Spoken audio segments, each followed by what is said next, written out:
Perdón, antes que me olvide de poner a grabar. Ya. Entonces, habíamos hablado que microbiología era una ciencia que estudiaba las vidas pequeñas, ¿no? Habíamos mencionado sobre el por qué se atrasó esta ciencia para poder darse a conocer e iniciar todos sus estudios como tal, y que gracias a un apoyo importantísimo y la invención como tal, la creación de este instrumento que es el microscopio, nos abrió las puertas para poder nosotros ver más allá de lo que nuestros ojos nos ayudan a ver, ¿no? Entonces la microbiología tiene como estudio también los parásitos. La parasitología es una ciencia que estudia todo lo que tiene que ver con relación a los parásitos, ¿sí? Eh, Creo que la información que nosotros vemos a través, ya sea del internet, de la televisión, de lo que sea, hemos llegado a relacionar mucho el modo de la prevención, tratamiento y por dónde nosotros a veces adquirimos estos microorganismos, que a veces están de forma interna y de forma externa en nuestro organismo y no necesariamente en nosotros, sino también en los seres vivos que nos rodean, ¿sí? Vamos a ver ciertas diferencias como tal de cada parásito y cómo es su entorno como tal, ¿sí? La parasitología como tal estudia el parasitismo. ¿Qué es el parasitismo? Es un proceso biológico, ¿sí? Dinámico, interdependiente, quiere decir entre un órgano, organismo y otro, ¿sí? Entre el medio de vida o la relación como tal que existe entre el parásito y el hospedador, ¿sí? Tenemos los procesos de alojamiento, nutrición, reproducción y todo lo que hace un ser vivo para poder sobrevivir correctamente. Tenemos las diferencias como tal. Nosotros por lo general más asociamos a los parásitos internos y nos olvidamos de los ectoparásitos, ¿sí? A veces, ya casi no se ve, pero aún existe que los humanos tenemos ectoparásitos. ¿Cuál es uno de alguien que me diga cuál es uno de los ectoparásitos que más sabemos tener? Garrapatas. Yo no, bueno, no, en humanos casi no se ven las garrapatas. Otro, Los piojos. muy bien, Piojos. muy bien, es lo que creo que a todos de los que estamos conectados, a todos nos dio alguna vez en su vida. Y si alguien me dice que no, es muy complejo, a menos que no tenga cabello.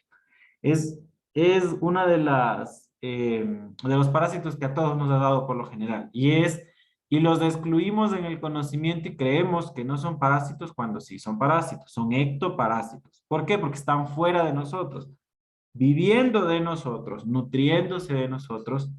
A eso quiere decir un parásito. Ustedes han escuchado el término feo, se podría decir, ¿no? Que cuando ya tienen más de 18 20 años y viven con sus padres sin aportes, sin estudios, sin nada, son parásitos. Suena feo, pero a eso lo derivamos, a que viven en un lugar sin generar aporte, sino consumir, ¿sí? De manera interna o de manera externa. Entonces, si nosotros tenemos, como dijeron ustedes, piojos, es rarísimo tener otro tipo de ectoparásito como pulgas. Es muy raro porque el ambiente en el que vivimos, nosotros nos bañamos todos los días, en el mejor de los casos, ¿no? Y ellos no viven en la humedad, les afecta esa humedad o les afecta eso de estar en movimiento, ellos no sobreviven ahí. A diferencia de los piojos sí viven en la humedad, ¿sí? Entonces es más común encontrar piojos y las liendras que se les conoce, ¿sí? Pero no los relacionamos. Ya vamos a hablar de tratamientos más adelante, pero no nos olvidemos de eso. Si tenemos ectoparásitos, si es común, no es, en la ciudad es menos probable que en la parte rural que alguien lo tenga o que alguien lo mantenga continuamente, pero existen. Y de ahí vienen los endoparásitos, que es lo que más nosotros asociamos. Entonces, los ectoparásitos, los externos, y los endoparásitos, los internos. Los endoparásitos, hay un sinnúmero de parásitos que podemos nosotros ingerir por cualquier mecanismo, no solamente alimentario, ¿sí? A veces no es necesario estar alimentando.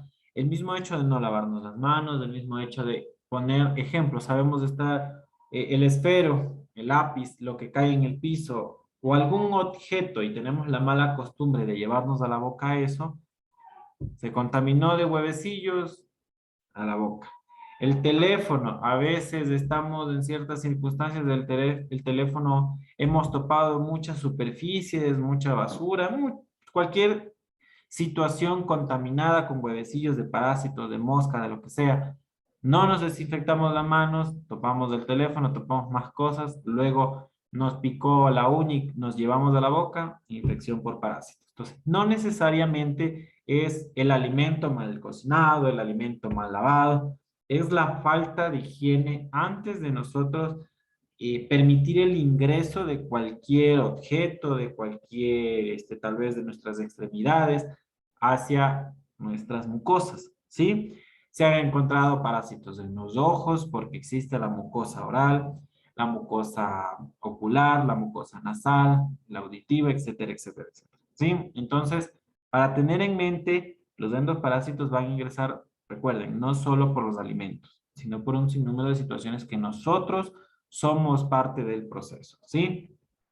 En su gran mayoría, los parásitos son visiblemente, se podría decir, reconocidos. Se puede visualizar sin problema en la mayoría de los casos, porque son de tamaños no microscópicos, pero existen parásitos microscópicos, como las amebas o los huevecillos de ciertos de estos tipos de animales, y es por eso que la ciencia los estudia. Además, nosotros podemos ver o visualizar a nuestro ojo como tal, pero no vamos a poder ver, ejemplo, totalmente los pies, de qué están conformados sus patas, de qué están conformados sus flagelos, de qué están conformados su cola, dónde está su cabeza, su boca, etcétera, etcétera, etcétera. ¿Sí? Es por eso que la microbiología forma parte del estudio de esto, ya que tiene el apoyo del microscopio para poder evidenciar todo eso. ¿Sí? Tenemos el contacto del agente huésped, la relación como tal. Nosotros, como les decíamos, teníamos la relación de hospedador y el huésped. El huésped es el parásito, de alguna manera, que es el comensalismo que ya vamos a ver, y el parasitismo. Hay una relación del huésped con su hospedador. El comensalismo es uno y el parasitismo es otro. ¿Qué es el comensalismo? Es cuando un parásito necesita de manera externa al hospedador y viceversa. Ejemplo, aquí tenemos. Ustedes han visto que ciertos animales grandes a veces tienen animales pequeñitos literalmente pegados a su alrededor. ¿Para qué les sirven? Para sacar infecciones, les ayuda a la higiene. Ejemplo, ustedes ven, más se ve en África, cuando las jirafas, los bueyes, animales grandes, tienen a veces pajaritos encima. Esos pajaritos que hacen el proceso de comensalismo, lo que hacen es nutrirse de qué? De las pulgas, residuos de la piel, ayudan a acicalar a veces del cabello, entre otro tipo de cosas. Ese comensalismo les beneficia al huésped, perdón, al hospedador. Ese huésped le ayuda en algo, sí le beneficia. Entonces, ese tipo de parásitos que tienen, que viven del hospedador, el huésped también le ayuda. Es una ayuda mutua. Claro que se sirve, por decirlo así, el parásito, pero sí es una ayuda mutua constante para poder subsistir entre los dos. A diferencia, entonces ya hablamos del comensalismo, a diferencia del parasitismo, que es lo que yo les decía. El parásito netamente es algo interno y lo único, y también externo, y lo único que va a ayudar es él. Solamente él se va a ayudar. Ejemplo, los piojos no nos benefician en nada. Es un parásito. Nosotros no nos beneficia de nada tener piojos. No nos beneficia de nada tener amebas. No nos beneficia de tener nada las tenias, que son las lombrices que nosotros conocemos. Son endo o ectoparásitos que solo se van a nutrir de nosotros sin beneficio. Entonces ya tenemos una diferencia, ¿no? El comensalismo es una ayuda mutua entre el hospedador y el huésped. El parasitismo no hay una ayuda. El huésped solo se beneficia del hospedador, mientras que el hospedador solo sale perjudicado. ¿Cómo creen que va a salir perjudicado? Porque hay parásitos, de ejemplo, que se adhieren a la mucosa gástrica y lo único que hacen es absorber todos los nutrientes. Como tenemos aquí ejemplo en esta foto, los parásitos están literalmente, y aunque suene feo, con la boca abierta esperando que llegue el alimento para ellos nutrirse, y el hospedador nunca se va a nutrir porque el huésped está queriendo alimentarse por sí solo, nutrirse por sí solo. Incluso puede llegar al punto de crear enfermedades graves, como todas las que ya conocemos, obstrucciones intestinales, rupturas intestinales, tumores como tal por alguna atrofia del daño. Recuerden que es algo no correcto que debe de estar ahí, anemias severas, pueden viajar a otros órganos y pueden tapar. Ejemplo, se ha encontrado mucho en el colédoco, que es como un conducto donde la bilis sale y hace su proceso como tal de degradación y absorción de alimentos. Han encontrado parásitos en ese lugar y tapa y por ende la vesícula la tienen que extraer y no es por cálculo, sino por parásitos. Se han encontrado parásitos, como yo les decía, en el globo ocular, y lo que va a causar es daño como tal en el globo ocular. Hemos encontrado parásitos en los pulmones, etcétera, etcétera, etcétera. Entonces, estos parásitos, aparte de nutrirse, van a causar un daño y pueden llegar a causar una muerte, porque sí hay parásitos incluso que pueden taponar vasos y arterias. Ya vamos a hablar de la prevención y todo eso, pero ya más o menos nos vamos haciendo una idea el por qué se insiste en el correcto lavado de manos, en el correcto desinfección de los alimentos, en el correcto cocción de los alimentos a temperatura adecuada, etcétera. Alguien que haya escuchado, ejemplo, una enfermedad, un parásito que está por lo general en la carne del cerdo. ¿Alguien ha escuchado eso? Esa enfermedad se va directamente al cerebro, pero no sé, no, ajá, no Muy tengo bien. entendido cómo se. Es la triquinela o como le Ah, dicen sí, esa, vulgarmente la triquina. Ese esa es la parásito triqui. llega a nuestros intestinos por medio del alimento. Al momento de alimentarse, deja sus huevecillos y esos huevecillos se transforman en parásito y viajan al cerebro. Es su lugar de confort. Y en en el lugar de confort, que es el cerebro, van a dejar más huevecillos y esos huevecillos, por lo general, lo que hacen es osificarse, perdón, solidificarse, crean como piedras en el cerebro y por ende va a dañar. El paciente puede tener alucinaciones, daños neurológicos, daños motrices, etcétera, etcétera, etcétera. Entonces, afecta de alguna manera grave a nuestro ser. Y eso es parte de una buena cocción para una buena alimentación. ¿Sí? Dice, variables que intervienen en la relación. Como nosotros sabemos y les mencioné hace un momento, depende mucho la zona donde nos encontremos viviendo. Un ejemplo, la parte social. Si nosotros sabemos que las personas compran, ejemplo, todo en el mercado y hay carnes que están a veces en la intemperie, no cumplen la cadena de frío, saben que esas carnes están expuestas a moscas, a parásitos, a lo que sea, y eso como es no es objeto, perdón, un alimento orgánico, se va a empezar a degradar. Y a veces, como no cumple lo correcto, como yo les digo, el mismo hecho de no tener una temperatura correcta de temperaturas bajas, va a comenzar la proliferación de bacterias y cualquier microorganismo, no necesariamente las bacterias, virus, hongos, parásitos, bacterias, etcétera. ¿Por qué la parte social afecta? Porque no es lo mismo comprar en el mercado que comprar en ciertas, ejemplo, marcas que ya sabemos que vienen con una cadena de frío correcta, siempre les mantienen en la cadena de frío, vienen empaquetados, han sido sellados, etcétera, registro sanitario, bla, bla, bla. Ustedes saben que a veces se encuentran en las carnicerías que ha sido carne de caballo y no de vaca que están vendiendo, de burro, etcétera. Entonces, influye. La parte económica influye también bastante por el mismo hecho de no tener las condiciones para comprar ciertas cosas. La parte cultural, cuando no tenemos la cultura de lavar correctamente, limpiar bien los alimentos, cocinar correctamente, ¿sí? La higiene de manos, etcétera, etcétera, o tapar los alimentos. porque ustedes no van, dejan un plato de comida en la mesa hoy 2 de la tarde y ese plato queda ahí y se lo comen a las 8 de la noche.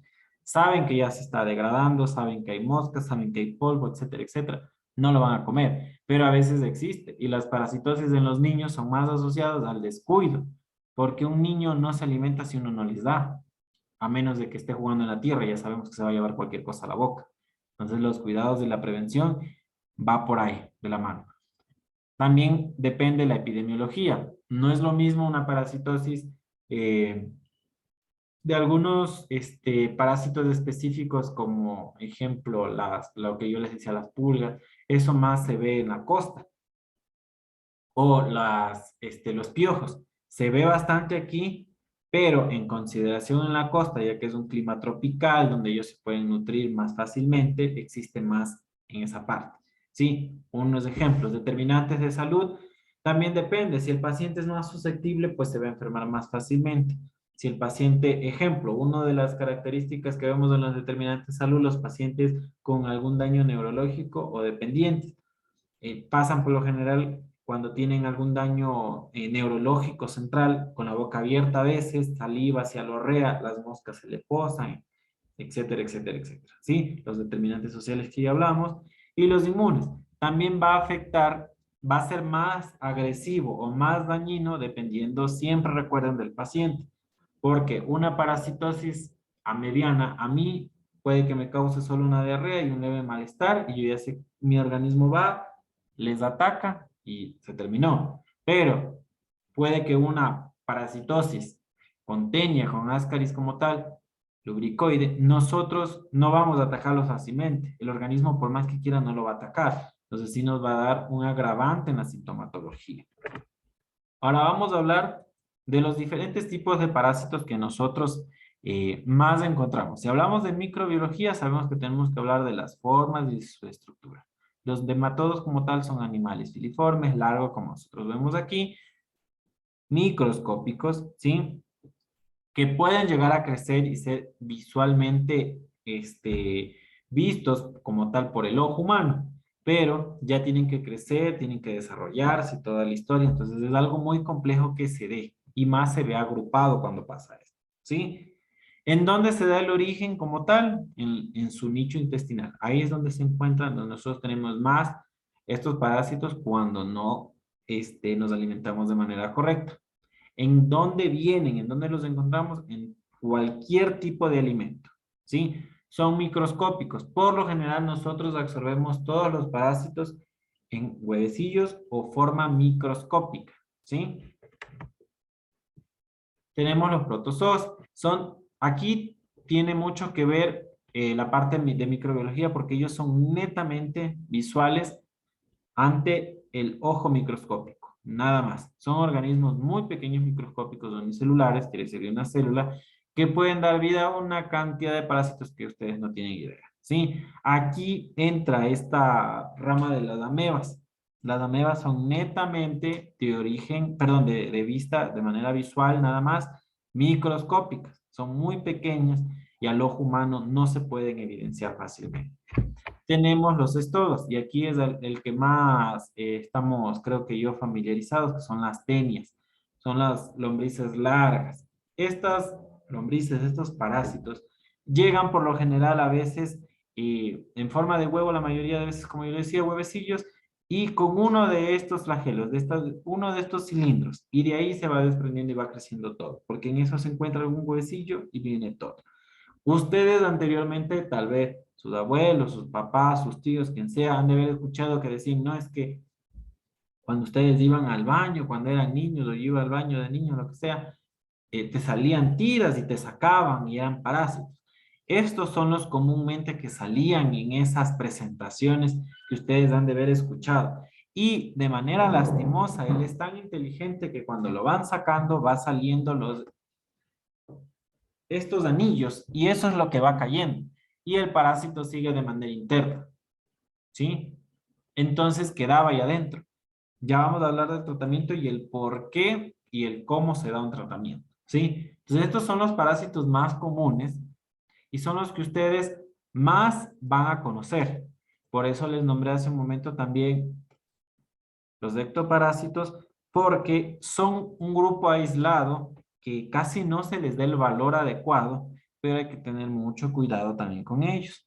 Igual, si nosotros tenemos ectoparásitos, sabemos que las afectaciones van a ser de forma dérmica, de forma superficial. Hay parásitos que han causado mucho daño en la parte de la piel del cuero cabelludo, que incluso puede causar daño como tal en los folículos y ya no crece el cabello a ciertas zonas, porque comienza a dañarlo. Se nutre de todas nuestras micopartículas o pequeñas descamaciones de la piel. De eso se nutren estos parásitos y de sangre también. Entonces, al momento de ellos buscar alimento, comienzan a dañar y nos pueden dañar nuestros folículos y no es correcto. Ya bueno, te da piojos y listo, vamos al, a la farmacia y compramos cualquier shampoo. La idea es prevenir, ¿sí? Ya. Ahora, cuando nosotros hablamos de sintomatologías o de manifestaciones clínicas, sí, es muy común por lo general las manifestaciones clínicas, ¿no? Probamos algo, nos hizo daño. Va a depender de la persona la respuesta. Por lo general, cuando ya hay una parasitosis, la respuesta no es inmediata, sino posterior a 12 horas, posterior a 8 horas, etc. Cuando no hay y recién llega el parásito a nuestro organismo, la respuesta es inmediata. Llega y en unas 2, 3 horas el organismo trata de rechazar. ¿Cómo va a tratar de rechazar esto? Con una diarrea o con vómito, ¿sí? Recordemos que cuando algo no es correcto en nuestro organismo de alguna manera trata de dar a entender de que eso está mal, ¿no? ¿Cuáles son los síntomas cuando nosotros llega un parásito nuevo? Es eso. ¿Cuándo es? Cuando ya tenemos parásitos adentro de nosotros, a pesar de que nos alimentamos, no subimos de peso. Diarreas comúnmente por cualquier alimento que comemos. También recuerden que la diarrea va por más cosas, ¿no? Da por gastroenteritis, Escherichia coli, que no causa todavía la gastritis como tal, pero ya está iniciando, etcétera, etcétera, etcétera. A veces hasta la misma tomar algún antibiótico causa diarrea. Cuando por lo general tienen picazón, como vulgarmente se dice en la cola. ¿Por qué? Porque hay parásitos que se alojan en la parte del recto y el ano y se adhieren a esas cavidades y se adhieren de las uñas, de los dientes, de alguna manera, para no caerse y a nutrirse de todos los residuos que se encuentran ahí y de la sangre también. Entonces comienza a picarles la parte del recto y el ano y por lo general saben tener parásitos por ese motivo. Gusanos en las heces, chuta, ya, si una persona tiene gusanos en las heces, porque ya está lleno de parásitos desde hace cuánto. Quiere decir que ya no hay uno, sino hay familias enteras adentro, ¿sí? Entonces, eso es, no es que sea poco probable, pero ya es una infección masiva como tal, ¿no? Así que hay que tener muy en cuenta con eso cuando ya exista algo más. Cualquier tipo de molestia gastrointestinal puede estar asociada a una parasitosis, a una endoparasitosis. Si estamos hablando de una ectoparasitosis, ronchas de la nada, como que aparecen como que algo mal picado, pueden ser pulgas o la picazón continua del cuero cabelludo, ¿sí? Porque ya sabemos que los piojos se encuentran ahí. ¿Qué debo hacer yo ante cualquier de estas sintomatología que yo presente? Por Dios, lo primero es ir al médico. No hay que automedicarse. Tenemos una cultura mala de la automedicación. Un dolor de estómago, ay, yo tengo la amoxicilina, tómate la amoxicilina. Recuerden que lo que hacemos nosotros al automedicarnos es crear resistencia. Sí, a veces alguien me dice, no, es que lo que yo estaba tomando justo me mandó el médico. Puede haber la suerte, por decirlo así, la coincidencia que ese era el medicamento que necesitaba.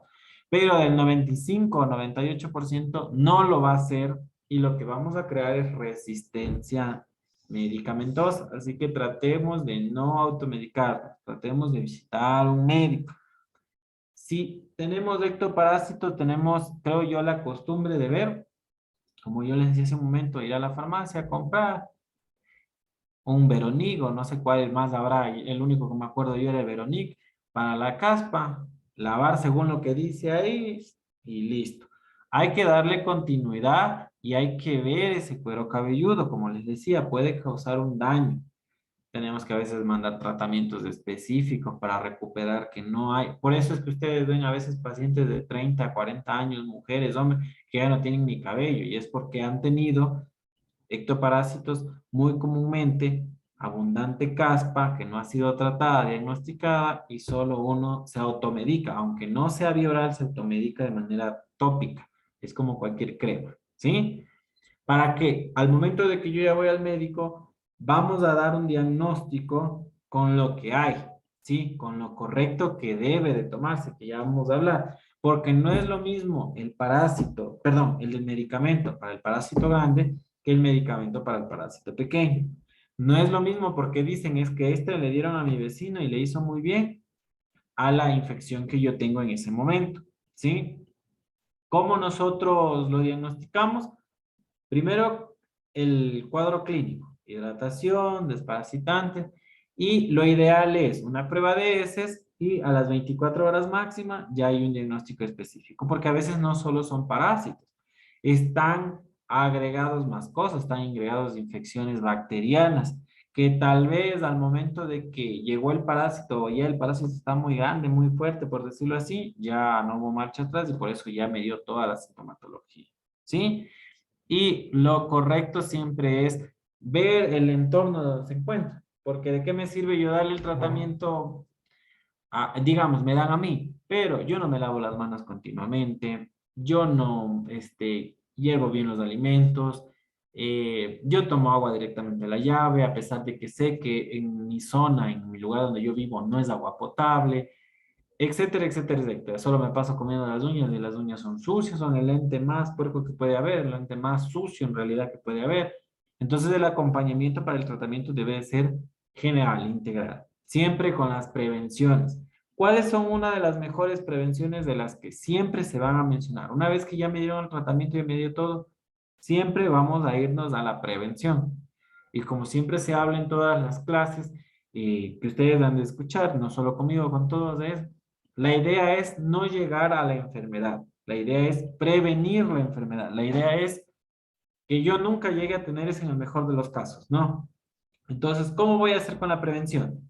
Los alimentos bien cocinados, carnes, todo bien cocinados, ¿sí? Una vez alguien dijo, ay, es que, ejemplo, a mi esposo, a él le han acostumbrado a tomar, a comer carnes, en término medio. Pero ustedes saben que esas carnes llevan un tratamiento previo. No es que yo voy a la esquina y le digo, cocíneme la medias. No sé cómo estuvo en la cadena de frío de esa carne, yo no sé si tuvo el tratamiento adecuado, a diferencia de los grandes comedores, centros, restaurantes, o sea, los que ya tienen un registro sanitario incluso de todo lo que consumen, ya saben que ese alimento fue tratado para que no genere bacterias, no genere parásitos, mantuvo su cadena de frío y sí puede ser consumido a término medio, un ejemplo, ¿sí? Entonces, fue precocinado, etcétera, etcétera, etcétera. Entonces, existen lugares y lugares, ¿no? Y existe también alimentos y alimentos. Ahora, si nos vamos a las frutas, verduras y todo eso, nosotros sabemos que las frutas tienen que ser lavadas bien e incluso en algunos lugares de todo lo que tiene que ver con la dieta correcta y el buen tratar de las frutas, añaden que le pongamos gotas o pequeñas cantidades de vinagre blanco en las verduras, en todo lo que tiene que ver con las hortalizas, igual. Les enseñan, les indican y está normado y está indicado en todo lado que tenemos que poner cierta cantidad de vinagre porque esas cantidades pequeñas de vinagre nos ayudan a eliminar todo lo que está microscópico, ya sea huevecillos o sean parásitos microscópicos tipo amebas, ¿no? Porque no es que yo voy, compro un tomate en la tienda, lo traigo, lo pico y lo sirvo. Tengo que lavarlo, tengo que realizar el proceso como tal, yo no puedo dejar la fruta a la intemperie, existen moscas de frutas que por lo general no producen daño, pero no sabemos en dónde nomás se puso esa mosca antes de. Entonces siempre el lavado continuo, la desinfección, la higiene para poder yo alimentarme, ¿no? si hablamos del agua, sabemos que en zonas y zonas no llega el agua potable. O si llega, yo no sé si al 100% es confiable o no. Entonces, lo correcto es hervir bien el agua, los minutos de ebullición, ya sabemos que comienza a hacer ebullición, que son las burbujas, tiene que pasar los 3 minutos para yo estar 100% seguro que han muerto todos los parásitos, virus, bacterias, hongos y todo lo que se encontraba en esa agua, para poder yo alimentarme correctamente de esa agua, ¿sí?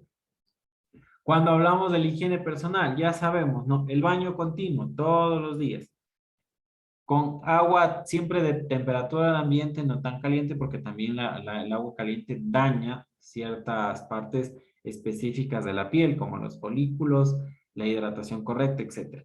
Entonces, el baño continuo nos elimina todo tal vez parásito que tengamos de manera superficial, ¿no? ¿Sí? Podemos tener huevecillos tal vez en las manos, en nuestro rostro, como yo les decía hace un momento, se depositan algunos y se adhieren en la parte del recto y el ano y se nutren de ahí. Entonces, una buena higiene, una buena limpieza va a eliminar no solo parásitos, ni los huevecillos de los parásitos, sino cualquier microorganismo que sea asociado a la mala higiene como tal, ¿no?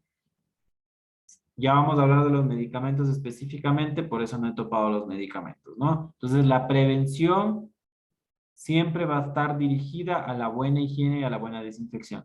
Lavado de manos, no nos olvidemos continuamente. Limpieza de superficies donde nosotros nos alimentemos. Limpieza de superficies donde nosotros caminemos, porque a veces tenemos niños, a veces se nos cae algo, no estamos acostumbrados a la desinfección. Tratar de mejorar eso. Se ha visto muchas infecciones, de ejemplo, de los ascaris que se encuentran en las sábanas donde nosotros descansamos. Entonces los huevecillos quedan ahí cuando nosotros nos manipulamos y como no cambiamos, no lavamos, no dejamos al sol, se siguen reproduciendo y luego al momento de acostarnos podemos volver a ingerirlo. Así que también es una parte grande, la parte de la higiene, es algo muy complejo, se podría decir, pero si es cotidiano, lo hacemos como parte de nuestro hábito general y no vamos a tener problemas, ¿sí? Algo de los parasitosis que se nombra mucho, ejemplo, y se da prevención, es en el embarazo. Ustedes han de haber escuchado la toxoplasmosis, el toxoplasmagón. Cuando tenemos la toxoplasmosis en una embarazadita, en una persona normal, a partir de los 5 años en adelante, viene el parásito, nuestro organismo está súper bien, porque ya nuestro cerebro está bien desarrollado y no pasa nada. Lo determina, perdón, lo termina, lo puede llegar a eliminar o nos da una diarrea, nos dan dos desparasitantes y murió la historia. Pero, ¿qué pasa cuando tenemos niños menores de 5 años o las embarazaditas? Este parásito atraviesa la barrera placentaria y afecta directamente a la parte neurológica central de los niños. Así que cuando tengamos embarazaditas y hay animales, no solamente, la mayoría lo asocia al gato. ¿Por qué al gato? Porque el parásito se encuentra en realidad en los roedores y el gato se alimenta, en el caso de que tengan gatitos que sean, se podría decir, más silvestres y que pasen en la calle y tengan en casas y ellos se alimenten de ratas, bueno, pero ahorita por lo general los gatitos más con croquetas, perdón, y otros alimentos así. Pero cuando tienen animalitos, como yo les decía, se alimentan de huéspedes, que son los roedores, más comúnmente, y en ciertas aves. Entonces, al momento de que ellos ingieren el alimento como tal, vivo, ¿sí? En las heces eliminan esos parásitos que los han ingerido, se empiezan a metabolizar y los eliminan. Y por lo general, como es un animal doméstico, pasa en la cama, pasa en los muebles, pasa en todos lados. No lo desparasitan comúnmente y puede llegar a ingerir una embarazada o un niño, como yo les decía, menor de 5 años. Por lo general, los más afectados son los menores de 2 años. Esto de aquí, en una mujer que está embarazada, le va a alterar directamente la parte neurológica al bebé. Hay niños que nacen con retraso mental, con algún daño y no se desarrolla de manera correcta el cerebro. Y cuando ya es en un niño nacido, como sus defensas están muy débiles, su sistema inmunológico no se ha desarrollado totalmente, afecta directamente igual a la parte motriz y a la parte neurológica. Puede llegar incluso el niño a tener convulsiones, etcétera, etcétera. Entonces, mucho cuidado. Por eso siempre va a direccionarse, a redundar y a regresar y a dar vueltas a la higiene, ¿sí? Si tenemos animalitos desparasitantes, que el veterinario les mande sus desparasitantes continuamente. Si no tenemos tal vez el dinero para desparasitar correctamente, una desinfección, higiene correcta, buena higiene de manos, higiene de mi entorno para yo no llegar a contagiarme de eso, ¿sí? Ahora vamos a hablar de los medicamentos para los parasitosis, para los parásitos intestinales. Cuando ya tenemos una parasitosis intestinal, ya sabemos que están adentro, ¿no? Ya habíamos hablado de cuál es la manifestación clínica. Aquí estamos viendo otro tipo de manifestación clínica, que bueno, esto podemos ver medios rayos X, tomografías, microscopios como tal, endoscopías, e incluso cuando ya salen del hospedador, ¿sí? Los huéspedes, cuando ya hay cantidad masiva, incluso comienzan a salir. Y ya esto ya no va a ser tratado con una medicación vía oral, ¿no? Y es medicamentos intravenosos, etcétera, etcétera. Todo va a depender. Si nosotros vamos a hablar de medicamentos vía oral, sí, van a ser una dosis de un medicamento y de 3, 5 hasta 7 días el otro medicamento. Siempre ustedes cuando van a tomar el medicamento vía oral, siempre se va a iniciar por los parásitos grandes. ¿Por qué? Cuando ustedes están alimentando, se están alimentando y le envían un medicamento específico para los parásitos, todos los parásitos se quieren nutrir. Entonces, llega el medicamento y digamos que le hayan dado primero para el parásito pequeño.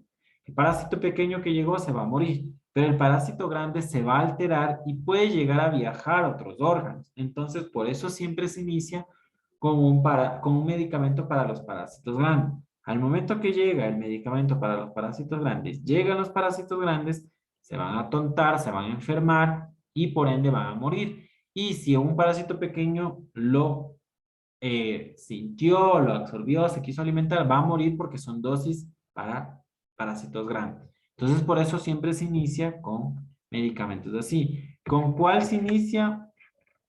Con el albendazol, ¿sí? Son medicamentos que se dan por lo general una sola dosis o máximo dos, exagerados, dependiendo toda la sintomatología que llegue el paciente. Porque si encontramos, digamos, él viene y nos dice, sí, es que sabe qué, yo estoy con parásitos, pero la única sintomatología que tengo es que ayer me salió una lombriz cuando fui al baño. Entonces yo ya sé que ese paciente está con una buena parasitosis y yo voy a agregar no solo uno, sino dos. No me puedo pasar más de una dosis exagerada porque estos medicamentos, recordemos que tienen efectos adversos. ¿Y cuáles sus efectos adversos? Es el daño hepático como tal, va a dañar el hígado. Así que no es de dar por dar. Ejemplo, pasó mucho en el COVID, que empezaron a dar se me fue el nombre de este medicamento. Bueno, ya me voy a acordar, pero la ivermectrina, que era un desparasitante para vacas. Y ese medicamento no tenía una absorción correcta en nuestro hígado, porque no está hecho para nuestro hígado. Entonces, hubieron pacientes que comenzaron a tomarse como paracetamol cada 8 horas o como cualquier medicamento muy secuente y llegaron a tener hepatopatías, o sea, enfermedades hepáticas, cirrosis, daño hepático de cualquier tipo de nivel. Entonces, el medicamento se da según como nos indiquen y con las dosis exactas para no causar daño en nuestro organismo. No nos olvidemos que todo medicamento, así como nos ayuda, nos puede hacer daño. Así que mucho ojo con el medicamento, ¿sí? Está indicado para tratamiento de parasitosis intestinal, como ahí dice, única o múltiple, dependiendo del caso de, ¿no? Es muy eficaz para los parásitos, es muy eficaz, ¿sí? Y la ventaja es que ataca directamente a estos parásitos grandes. Claro que también mata a los otros, pero está indicado para estos parásitos grandes. Y como yo les digo, llega el medicamento, tenemos un parásito grande, y como ya captó, absorbió, se quiso alimentar de ese parásito grande, lo que va a causar es que el parásito grande se atonte, se dañe, se enferme y se muere. ¿Sí? Contraindicaciones, por lo general este medicamento no se usa en niños. Para niños tenemos otros medicamentos que es el metronidazol, el tinidazol, y estos medicamentos se van haciendo una fusión y siempre por lo general se da como un medicamento dúo, ¿sí? Que se llama Colufase, es uno de los medicamentos más comunes que se usa en niños. Tiene una presentación bonita, un sabor presentable, rico al paladar y los niños por lo general lo alimentan, ¿sí? Viene mezclado tanto para parásitos grandes como parásitos pequeños y se da en dosis de 5 días. Es raro y no debería darse que un niño menor de 2 años se enferme de parásitos porque la dieta es netamente controlada por los padres o el cuidador. Bien nutrido, con una buena higiene, con una buena desinfección, con una buena cocción, no debería tener parasitosis un niño. Entonces, es muy raro y por eso no está indicado. Tampoco muchos desparasitantes están indicados en el embarazo porque atraviesan la barrera placentaria y puede dañar al niño. Por lo general, a las embarazaditas más se les va direccionando por el metronidazol, pero en dosis no vía oral, sino en dosis tópicas, ¿sí? ¿Por qué? No, no es que no se indique la vía oral, pero se va indicando en dosis diferentes para que no haya un daño en el niño, ¿sí? No hace interacción con otros medicamentos. Reacciones adversas son poco frecuentes, pero es un dolor abdominal, mareos, mal sabor de boca, porque casi todos los desparasitantes tienen mal sabor, tienen un sabor como a fierro, así más o menos, les deja un sabor de boca malo. Dolor de cabeza, que es uno de los más comunes con el dolor de estómago y el cambio de consistencia de las heces es muy común. En algunos se pone de otro color, en algunos se pone un poquito más duros y en algunos dicen es que me dio una leve diarrea. Por lo general, tiene que cambiar las consistencias de las heces de alguna manera porque recuerden que ya están saliendo todos los parásitos muertos. ¿Sí? Una de las mayores estrategias que beneficia el tomar desparasitantes es en ayunas. Se toma el desparasitante y unos 15, 20 minutos después se alimenta normalmente. Porque como primero va a llegar el desparasitante, lo primero que van a ir los parásitos es querer alimentarse de eso. Al momento que ya comienza a llegar el alimento, ya están como tontos, ya están como bobos, no se alimentan correctamente y el hospedador va a nutrirse con los alimentos. ¿Sí? Siempre hay que tratar de dar el alimento, perdón, la pastilla completa. Recordemos que no podemos triturarlas porque si las empezamos a dañar para poder darlas, se quita el efecto. Pero al momento de administrar de la pastilla, sí la puedo yo tratar de masticar un poco y deglutirla. ¿Sí? Tenemos el tinidazol, que es otra presentación de desparasitantes. Por lo general, se da una sola dosis y este de aquí se va dando dependiendo, igual, no nos olvidemos, todo va a depender de la afectación parasitaria que se encuentre en ese momento, ¿sí? Igual es un desparasitante, este más se encuentra en las amebiasis, o sea, en parásitos pequeños, ¿sí? Más es comúnmente más direccionado a los parásitos pequeños y se da de 3 a 5 días dependiendo la parasitosis que se encuentra en ese momento. Existen más usos de estos medicamentos, no solamente son de uso exclusivo desparasitante, este tiene razón, el otro sí es exclusivo para desparasitantes, ¿sí? Tenemos el metronidazol, que es uno de los que ustedes más han escuchado y es de los más comunes. Este medicamento, aparte de ser de primera elección desparasitante, este es uno de los medicamentos que se da más días. ¿Sí? Tiene una posología de 8 horas, o sea, dura activo en nuestro organismo 8 horas y es muy efectivo. Es uno de los medicamentos que tiene más uso, en realidad. Se usa para infecciones ginecológicas que yo les decía hace un momento. Cuando hay parasitosis, por lo general se manda de manera tópica y se va usando, ejemplo, en tipo óvulos, en tipo cremas, etc. Hay la presentación intravenosa, que es una de las que más se usa cuando hay infecciones de origen abdominales, como cuando hay unas cirugías, cuando hay unas sepsis bacterianas grandes de origen intestinal. Estos, este medicamento, nuevamente les digo, es de primera elección desparasitante, pero se ha habido estudios, se ha dado cuenta en muchos casos de que tiene un uso muy bueno y un resultado muy bueno en infecciones asociadas al tracto digestivo y al tracto respiratorio, incluso al tracto ginecológico, pero de esto de manera tópica, como yo les decía, ¿sí? Contraindicaciones cuando hay alergias como tal. No podemos sobredosificar, no se olviden, a los pacientes. Está contraindicado en el primer trimestre de embarazo, antecedentes de cualquier tipo de displasia sanguíneas como tal, ¿sí? O algún padecimiento activo al momento de origen del sistema nervioso central. Sabemos que tiene interacción ahí, sabemos que hay afectación, entonces no se da y se puede ir derivando a otro desparasitante como los que estamos nombrando, ¿sí? ¿Cuáles son los efectos adversos más comunes que tenemos? Dolor abdominal, vómito, diarreas, ¿sí? Todo, cualquier tipo de alteración gastrointestinal, como ejemplo que tengamos leves regurgitaciones, que es el contenido gástrico que regresa hasta nuestra boca, pero no vómito como tal. El mal sabor, porque este medicamento, al igual que los otros, tiene un pésimo sabor y el sabor incluso puede llegar hasta 15 días posterior. Sí, se mantiene. Tenemos problemas en la parte hematológica, producen a veces algún tipo de anemia, ¿sí? O alguna neutropenia como tal, o hemos visto problemas de trombos para formar coágulos, ¿sí? En la piel son erupciones, un leve prurito o una picazón como tal y fiebre. Casi no se da. Lo más común es la parte gastrointestinal y la parte neurológica. Por eso es que cuando tenemos alguna afectación del sistema nervioso central, es mejor no darle e ir direccionando, ¿sí? A un medicamento que no tenga afectación, como cualquiera de los que los mencionamos hace un momento, ¿sí? La cefalea y todo lo que se les mencionó. Los trastornos visuales son muy escasos en realidad, pero se puede dar una miopía transitoria, ¿sí?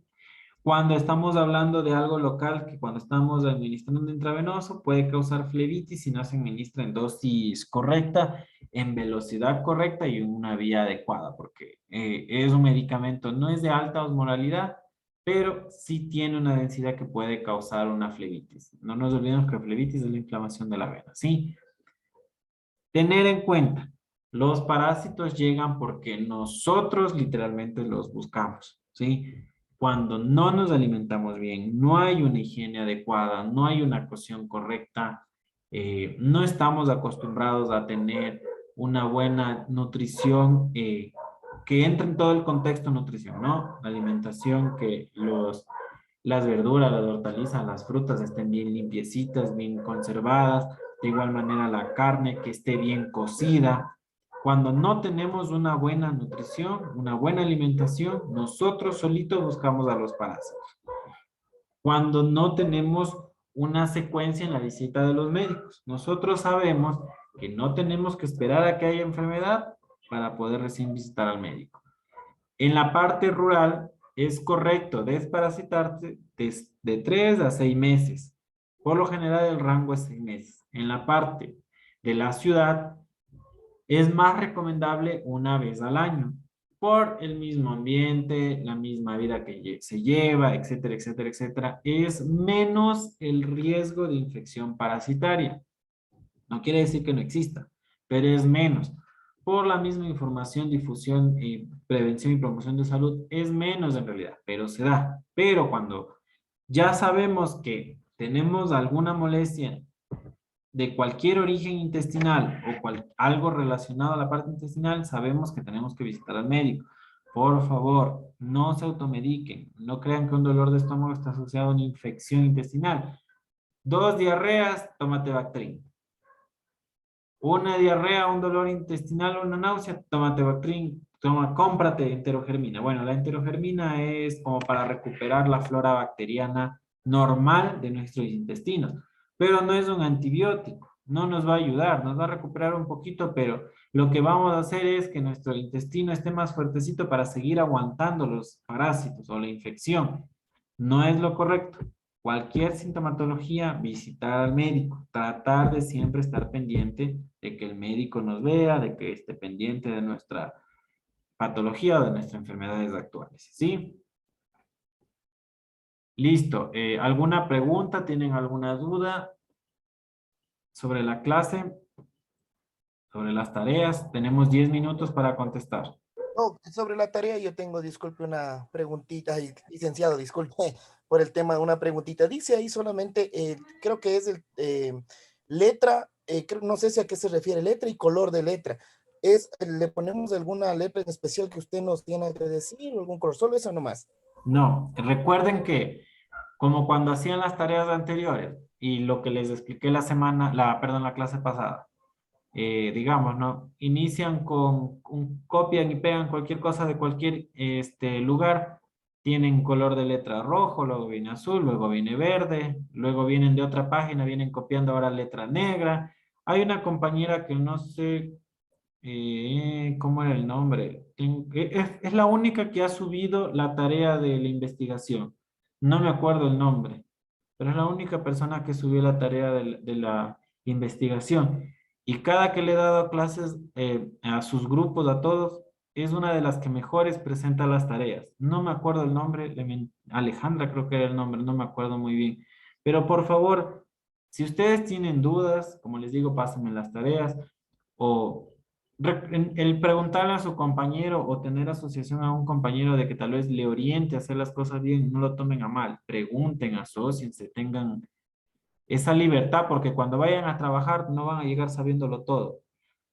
Y respondiendo a su pregunta, Jonathan, es para que traten de hacer algo, como les digo, presentable de acuerdo a lo que ustedes están estudiando, Ah, ¿sí? ya, ok, nosotros entonces le damos ese plus, esa diferencia, nada más. No, Esto no es plus, o sea, es que hagan algo de acuerdo a algo presentable. No estarán copiando cualquier cosa y ese cualquier cosa hay como 10 colores en una carilla.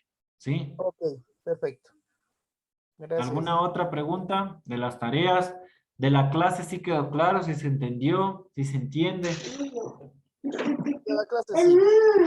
Buenas noches, licenciado. Esta es una pregunta de los ectoparásitos. También está lo que es el mal de Chagas, ¿cierto? Eso es Sí. también detectado en las mujeres embarazadas, ¿cierto? Sí, verán, el mal del Chagas en realidad en el país ya no se ve. O sea, creo que de 1 millón en uno. En realidad ya no se ve. Se da por un insecto, ¿sí? Tipo mosquito, por decirlo así. Ya no se da. Ya decir que ustedes van a ver el mal del Chagas es casi imposible, a menos que se vayan a refundir bien al oriente.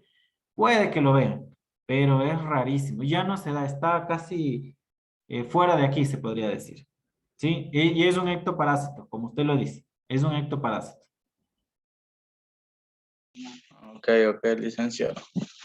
¿Alguna otra pregunta? No nos olvidemos, la medida de prevención, los tratamientos adecuados, cuiden bien su higiene, la de su familia. Recuerden que un parásito no necesariamente solo les va a dar diarrea, les puede causar una ruptura intestinal y una ruptura intestinal les puede llevar a una muerte, ¿sí? Así que por favor, lo poco, mucho que se ve de información, lo poco, mucho que está en las plataformas, lo que se imparte aquí, lean, investiguen, apliquen, ¿sí? Traten de ser esas personas y esos profesionales que van a ser parte del cambio para la prevención.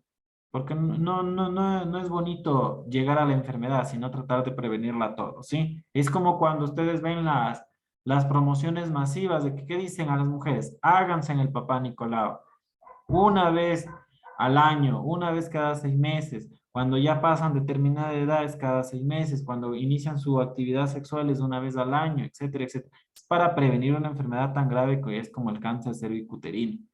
Cuando a nosotros los varones nos dicen que a partir de los 40 años tenemos que vernos la próstata, no necesariamente que se van a hacer el tacto, hay ecos, hay tomografía, hay cualquier presentación. Es para prevenir una enfermedad que es como el cáncer prostático que nos puede llevar a una muerte, ¿sí? De la misma manera de lo que se está hablando ahorita y de cualquier otra de las clases que se da. La idea es prevenir algo, ¿sí? No es llegar a la enfermedad. Sean parte de ese proceso. ¿Tienen alguna otra pregunta, algo que quieran acotar, agregar? Licen, bueno, Dígame. dos cosas. Vamos a tener usted con la siguiente, como, bueno, este ya se acaba esta materia. La siguiente vamos a estar con usted mismo o es otra persona. Verán, Por ahora, yo tomé en realidad su clase por como lo que ustedes vieron es que se tuvo que retirar una docente. A nosotros nos van llamando según la necesidad. Sería bueno darle continuidad, ejemplo, que inicien y yo siga dando, pero no sabría decirle, no sé si ustedes emiten la solicitud o piden a la parte académica para que sea la continuidad, no lo sabría decir. A mí solo me llaman, me dicen, ¿saben qué?